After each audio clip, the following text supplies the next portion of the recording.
Hello, in this video I'm gonna show you how to do a phone setup on ZTE Blade A32. So you have to start with choosing your language from this list, but I'm just gonna stay with English and then click start. Now you can connect your phone to a mobile network, or you can just click skip. Here you can connect to Wi-Fi, or you can click setup offline. Now click continue. Now you have to set up date and time and then click next. Now click more and then accept.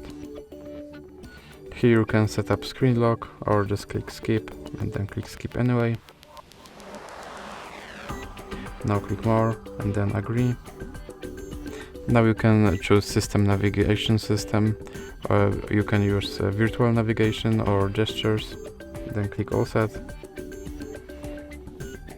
And now your phone is ready to use. So that's it for this video. If you liked it, please remember to leave like and subscribe.